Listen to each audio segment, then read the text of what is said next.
আপনাদেরকে মন জয় করার জন্য বিরাট কোনো খাওয়া দাওয়ার ব্যবস্থা করি নাই, কারণ আমি জানি আপনারা আমাকে ভালোবাসেন। আমি আপনাদের পেশার মানুষ, আমি আপনাদের পেশার মানুষ, বুঝছেন?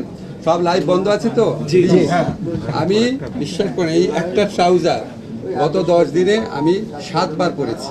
আমার টোটাল, এটা কিন্তু লাইভ না প্লিজ, আমার টোটাল ট্রাউজার আছে 3টা। একটা হচ্ছে ফরমান, বাকি 2টা হচ্ছে গ্যাবার্ডিন।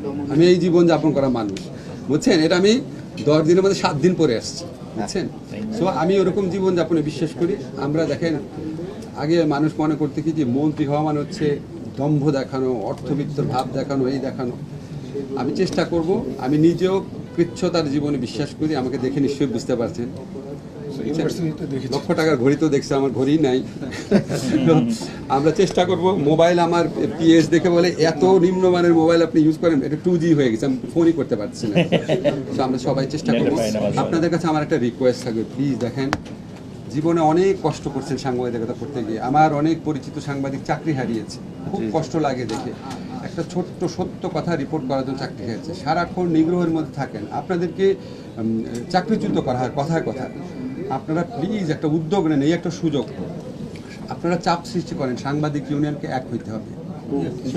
আপনারা চাপ সৃষ্টি করেন, প্রেস ক্লাবে যে সমস্ত সকল সাংবাদিককে সদস্যপদ দেওয়া হয়েছে, আপনারা জানেন হোয়াট আই এম মিনিং।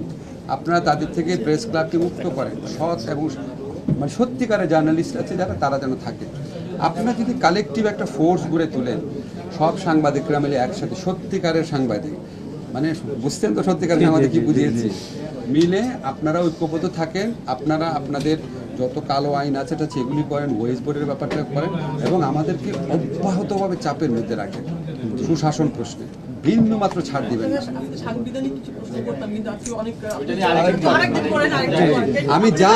আমি যা উদ্যোগ নিব ইন কোর্স অফ টাইম আপনাদেরকে অবহিত করবো, তখন করে একটু টাইম